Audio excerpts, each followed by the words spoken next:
안녕하세요. 원수에게도 왼뺨을 돌려대고자 애쓰는 사람들 왼뺨대기입니다. 오늘도 신천지 교리비교의 백신 새로운 영상 올라왔습니다. 오늘은 요한계시록 12장 광야의 참 의미라는 제목으로 올라온 신천지 영상에 대답하도록 하겠습니다. 답변을 잘 하려다 보니까요, 영상이 되게 길어졌거든요. 그래서 부득이하게 몇 편으로 잘랐습니다. 그래서 오늘은 요한계시록 12장에 대한 첫 번째 대답입니다. 요한계시록에 대해서 얘기하려 치면요, 되게 답답합니다. 왜냐하면 신천지와 개신교 사이에 이 요한계시록은 접점이 없습니다. 그 해석에. 그 이후부터 왜 그런 일이 벌어지는지, 왜 개신교가 신천지 해석을 전혀 알아들을 수가 없고 신천지는 개신교 해석을 들으면 전혀 공감할 수 없는지 그 이유에 대해서부터 살펴보도록 하겠습니다. 신천지 입장부터 말씀을 드릴게요. 구약이 있고요. 신약이 있는데 신천지는 이 신약을 시대별로 나눕니다. 하늘복음 시대, 서신 시대, 계시록 완성 시대라고 부르는 이 신약에 대한 시대 구분이 있습니다. 보시는 바와 같죠. 그리고 요한계시록은 이 계시록 완성 시대를 보여주는 예언이라고 신천지는 주장합니다. 그래서 교회의 배도가 있고요. 1984년 신천지 증거 장막성전이 출범하는 그 얘기가, 즉 유재열의 장막성전이 무너지고 신천지 증거 장막성전이 출범하는 그 얘기가 계시록에 쓰여 있다고 주장합니다. 그래서 신천지는 전도할 때 처음부터 계시록 얘기 잘 안 합니다. 왜냐하면 이게 개신교와 접점이 없는 얘기거든요. 그래서 이렇게 주장하죠. 요한계시록은 예언서입니다. 즉 신천지가 출범하기 위한 예언이 요한계시록이라는 거예요. 그런데 정말 과연 그럴까요? 요한계시록은요, 예언이기 이전에 편지입니다. 이 명명백백한 사실을 꼭 주지하고 있어야 됩니다. 잘 근거들을 보여드릴게요. 제가 편지들을 준비해 왔는데요. 이 첫 번째 준비한 편지는 요한계시록입니다. 왜 자꾸 계시록이라고 돼 있는데 편지라고 하냐, 이렇게 반론이 올 수 있는데 제가 보여드리고 싶은 건 요한계시록의 맨 마지막 구절입니다. 너무 흔한 구절이라서 우리가 주목하지 않았을 수도 있는 22장 21절인데 주 예수의 은혜가 모든 자들에게 있을지어다 아멘 하고서 요한계시록이 끝났어요. 그런데 사람들은 잘 생각하지 않습니다.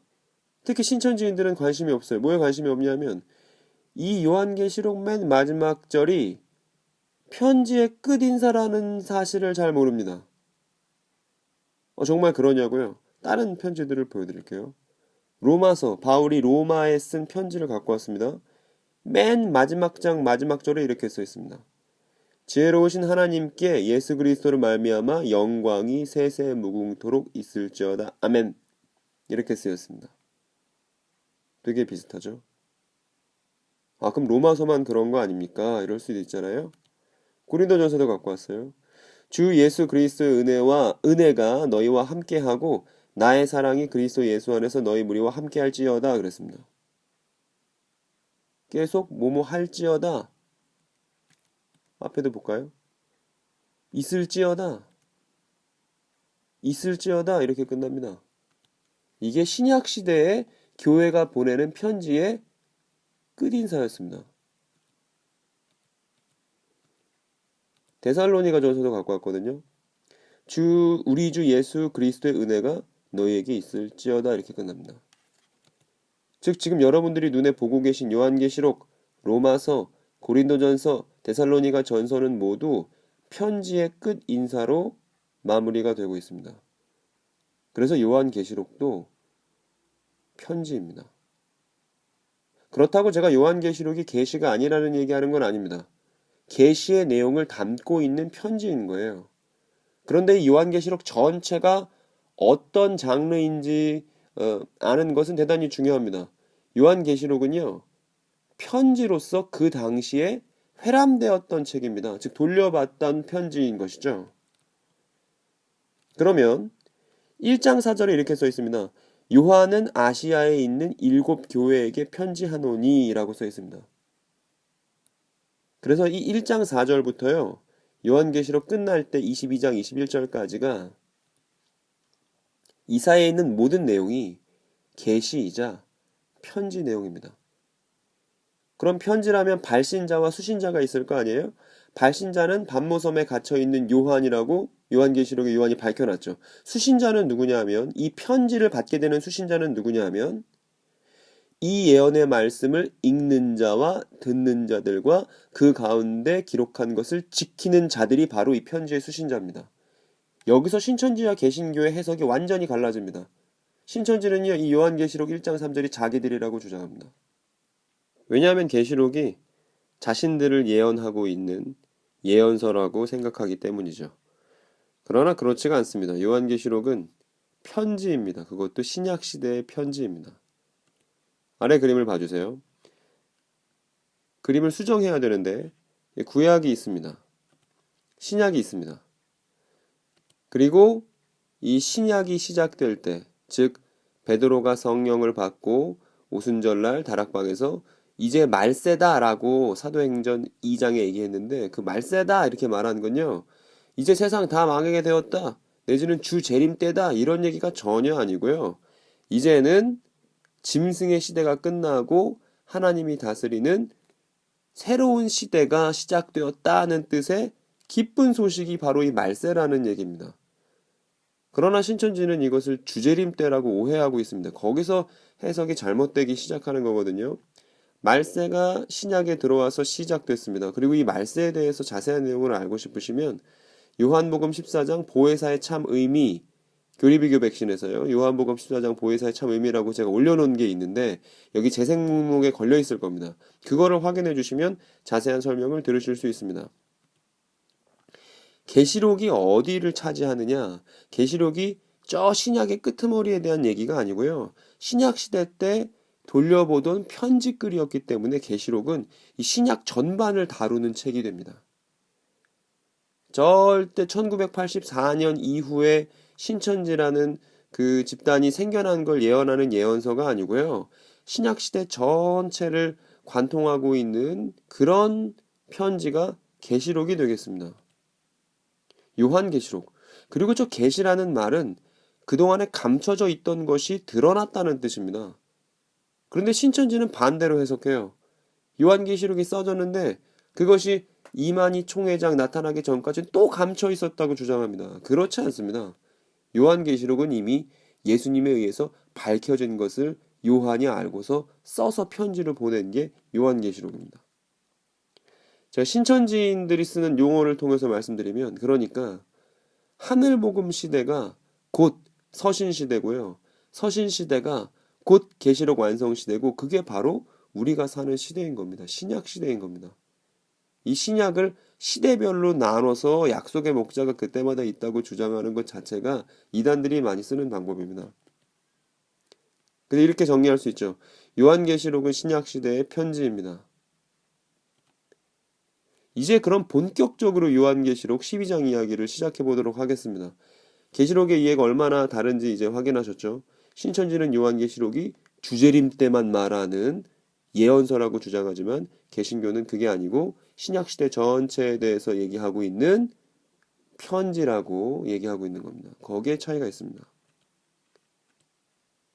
이제 12장을 그러면 양쪽의 입장에서 12장을 봤을 때 어떻게 해석될 수 있는지를 또 확인해 보려고 합니다. 그리고 어느 쪽이 맞는지도 잘 한번 비교해 봅시다. 신천지의 해석을 먼저 정리를 해보면요. 신천지는 요한계시록 12장에 나오는 하늘을 장막성전이라고 주장하고요. 거기 나오는 해와 달과 별을 입은 여자는 목자라고 주장합니다.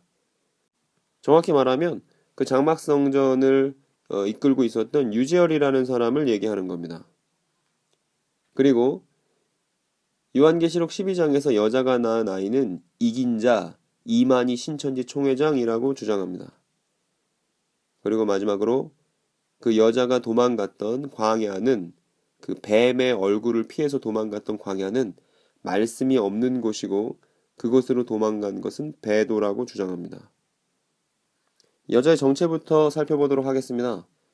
신천지는 제가 앞에서 말씀드렸던 것 같이 계시록을 요한계시록을 자기들이 자의적으로 구분한 시대 중에서 가장 마지막에 있는 계시록 완성 시대를 예언하는 책이라고 주장합니다. 즉 1984년에 신천지 증거 장막성전이 출범한 이야기가 요한계시록에 진짜 하고자 하는 이야기였다라고 주장합니다.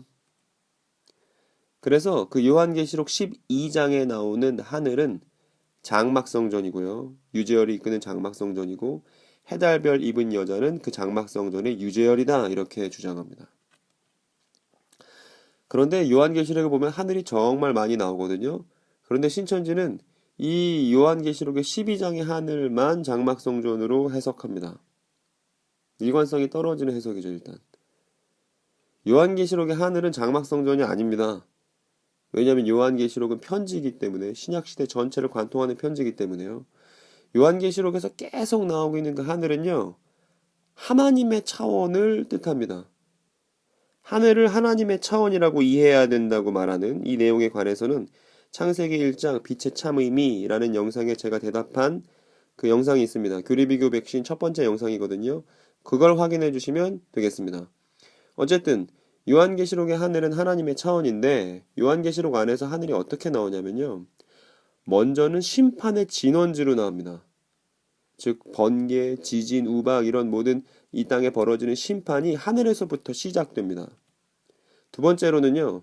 요한에게 새로운 정보를 가르쳐 주는 곳도 하늘입니다. 즉 천사들이 하늘로부터 나와서 요한에게 새로운 것을 알려주죠. 몰랐던 것들이 알려지고 감추었던 것들이 드러납니다. 그래서 계시라는 이름이 붙은 거죠. 세 번째로는 이 하늘이 마침내 온데간데 없어질 임시적인 장소를 뜻합니다. 이 세 가지입니다. 요한계시록에서는요. 심판의 진원지, 요한에게 새로운 정보를 가르쳐주는 곳, 그리고 마침내 온데간데 없어질 임시적인 장소로서 하늘, 하나님의 차원입니다. 장막성전이 아닙니다.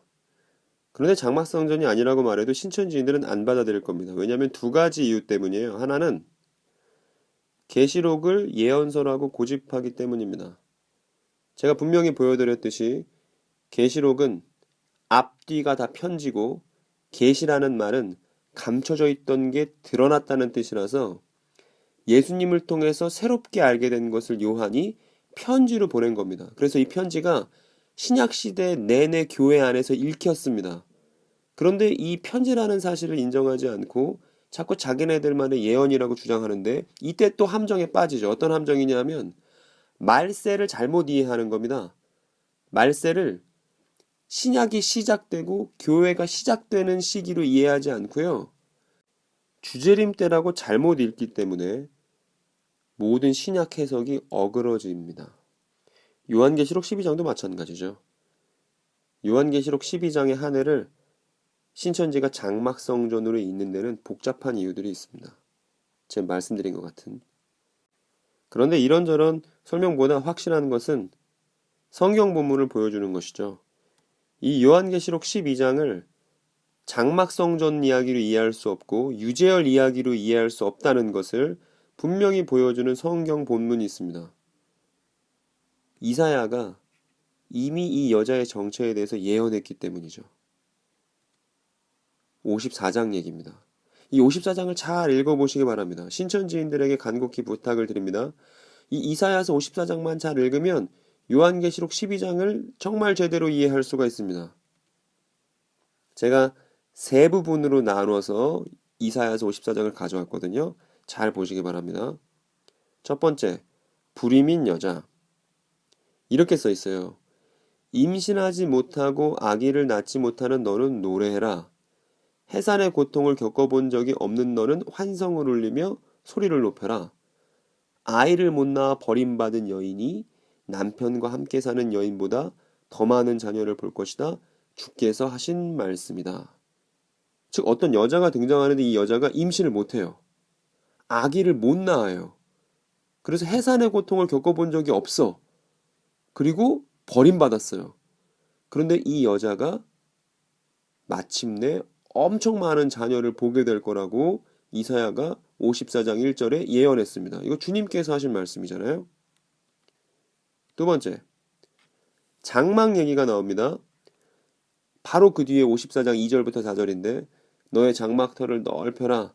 너의 장막 휘장을 아끼지 말고 펴라. 장막줄을 길게 늘이고 말뚝을 단단히 박아라. 네가 좌우로 퍼져나가고 너의 자손이 이방 나라들을 차지할 것이며 이런 얘기들이 나옵니다.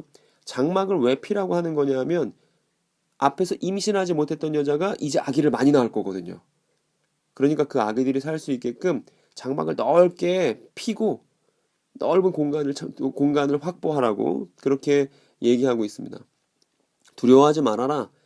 네가 이제는 수치당하지 않을 것이다. 즉 아기를 많이 낳으니까 더 이상 수치당할 일이 없죠. 당황하지 말아라. 네가 부끄러움을 당하는 일이 없을 것이다. 아기 못 낳는 것이 부끄러운 일이었는데 이제 그런 일이 없을 거라는 거예요. 젊은 시절 수치를 잊으며 과부 시절의 치욕을 내가 다시는 기억하지 않을 것이다. 이 얘기가 나왔습니다.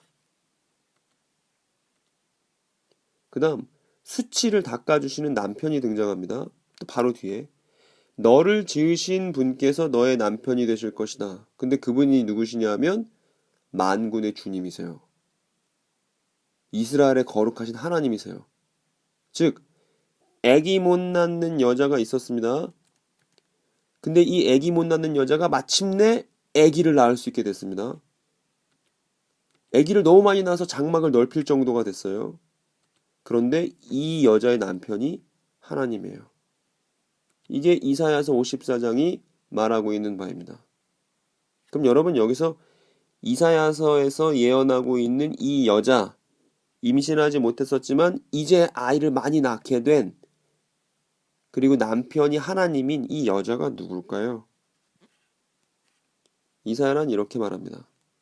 너 고난을 당하고 광풍에 시달려도 위로를 받지 못한 예루살렘아 그래요.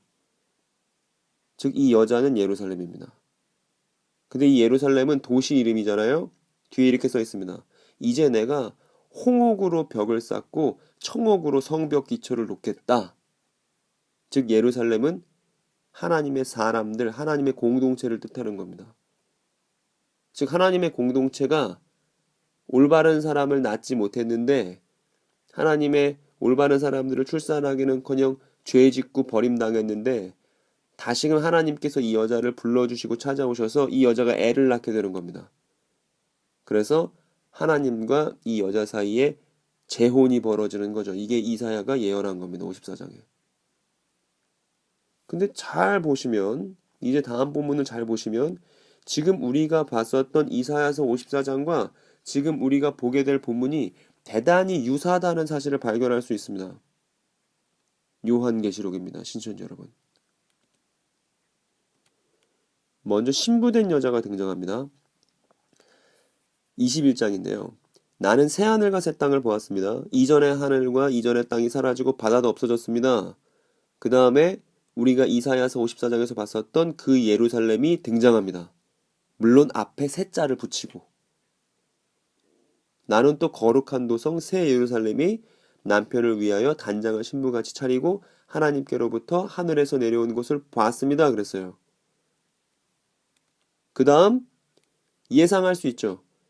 만약에 이사야서 54장 이 얘기가 요한계시록 21장 얘기랑 연결되는 거라면 이사야서 54장에서 여자가 나오고 장막이 나오고 남편이 나왔으니까 이 계시록에서도 여자가 나오고 장막이 나오고 남편이 나올 겁니다. 확인해 볼까요? 장막 얘기가 나오죠. 그때 나는 보좌에서 큰 음성이 울려 나오는 것을 들었습니다. 보아라, 하나님의 장막이 사람들 가운데 있다. 하나님이 그들과 함께 계실 것이요 그들은 하나님의 백성이 될 것이다. 이렇게 써 있습니다. 그리고 수치를 닦아주신 하나님이 나왔죠. 하나님이 친히 그들과 함께 계시고 그들의 눈에서 모든 눈물을 닦아주실 것이니 다시는 죽음이 없고 슬픔도 울부짖음도 고통도 없을 것이다. 이전 것들이 다 사라져버렸기 때문이다. 이렇게 써 있습니다. 즉 이사야서 54장과 요한계시록 21장은 연결되어 있습니다. 애 못 낳는 여자가 애 낳게 되고 수치를 하나님이 닦아주신다. 이제 신부가 나타났고 그 신부가 애를 많이 낳은 거죠. 장막이 가득해졌으니까요. 그리고 하나님이 수치를 닦아주는 겁니다. 즉 이사야서 54장 예언과 요한계시록 21장은 같은 내용입니다. 그리고 그 뒤에 요한계시록 21장 뒤에 보면 또 이사야서 54장 11절처럼 보석들로 꾸며진 성이 나옵니다. 우리는 이 성이 어떤 성인지 알 수 있어요. 예루살렘입니다. 그럼 이쯤에서 생각을 해보는 거예요. 요한계시록 12장에 아이를 임신한 여자는 누구겠습니까? 그 아이를 임신한 여자는 이사야서 54장에 있었던 애 못 낳고 버림받았던 바로 그 여자입니다. 그런데 그 여자가 이제 임신할 수 있게 됐고 아이를 낳게 된다는 내용이 요한계시록 12장이죠. 그리고 그 아이를 낳고 광야로 도망갔던 그 여자가 요한계시록 21장에 다시 나오는 겁니다. 그 여자 이름이 예루살렘이에요. 오순절 성령을 통해서 시작된 교회는 요한계시록을 열심히 읽었습니다. 그러면서도 구약 성경도 잘 알고 있었습니다. 처음 그 교회가 요한계시록 12장을 읽었을 때 거기서 여자가 임신하게 되었다는 내용을 보고서 분명히 이 이사야서 54장을 떠올렸을 겁니다. 즉 하나님의 공동체가 올바른 사람을 낳지 못했는데 이제 성령을 통해서 올바른 사람을 낳을 수 있다는데 환호했고 그런 사람들이 정말 장막이 가득 차도록 많아질 것을 기대했을 것입니다. 그리고 이전까지 자신들의 죄, 힘들게 했던 것, 슬펐던 것들을 하나님이 닦아주실 걸 기대하면서 살았을 거예요. 그리고 요한계시록을 읽으면서 분명히 이것을 알고 있었을 겁니다. 이거 모르는 내용이네. 나중에 이거 풀리겠지? 이렇지 않고요. 요한계시록 12장을 보면서 이사야서 54장이 이루어지는 걸 분명히 생각했을 것이고 그 이루어지는 게 바로 성령 받아서 하나님 뜻대로 살아가는 자신들에 대한 이야기라는 것도 알고 있었을 거라는 거예요. 또 요한계시록 보면서 그렇게 힘을 얻었던 교회 공동체가 그 요한계시록을 다른 교회에 또 보내요. 편지니까요. 그렇게 요한계시록을 통해서 알게 된 구약의 예언들을 서로 돌려보면서 그렇게 요한계시록은 감춰졌던 내용을 밝히 보여주는 편지로서 교회들이 읽었던 책인 것입니다. 결론을 내면요. 따라서 요한계시록 12장에 해달별을 입고 임신한 여자는 신학 공부하러 간 유재열 씨가 아닙니다. 이 여자는 예루살렘입니다.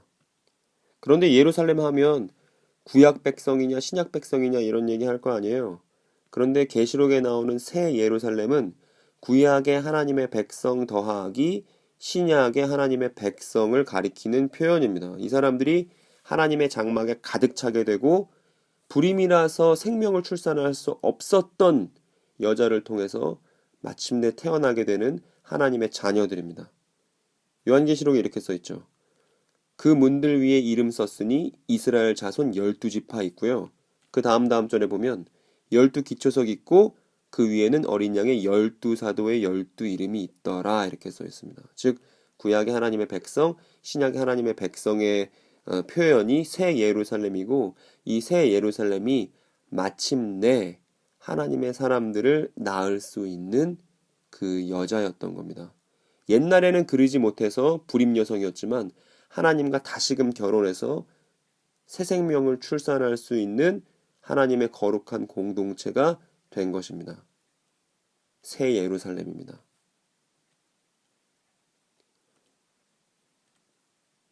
그리고 이제 우리는 요한계시록 12장에 나오는 이 여자가 낳았던 아들, 그 아이가 누구냐? 여자가 아들을 낳으니 이는 장차 철장으로 만국을 다스릴 남자라 그 아이를 하나님 앞과 그 보좌 앞으로 올려가더라. 이런 내용이 나오는데 여기 나오는 그 철장으로 만국을 다스릴 그 남자, 그 아이가 누구냐? 이게 두 번째 질문입니다. 신천지는 장차 철장으로 만국을 다스릴 남자가 이만희 씨라고 주장합니다. 그러나 전혀 그렇지 않습니다. 왜냐하면 신약 시대 때는요. 철장이란 말만 들어도 떠올릴 수밖에 없는 시편이 있거든요. 이것에 대해서는 다음 영상에서 자세하게 말씀드리도록 하겠습니다. 이사야서 54장입니다. 요한계시록 12장을 푸는 열쇠는요. 이사야서 54장이에요. 그리고 요한계시록 21장과도 연결된다는 말씀을 들었습니다. 한번 잘 기도하면서 집에서 읽어보세요. 하나님께서 분명히 도와주실 겁니다. 성경을 통해서 올바른 진리를 깨달을 수 있도록 도와주시리라 확신합니다. 저도 기도로 돕겠습니다. 네, 오늘 여기까지입니다. 신천지 교리 비교의 백신 요한계시록 12장 광야의 참 의미라는 영상에 대답하기가 되게 어렵고 많은 내용이 있습니다. 그래서 두 번째, 세 번째 영상 연결되는 영상도 꼭 봐주시기를 바랍니다. 지금까지 봐주셔서 감사합니다.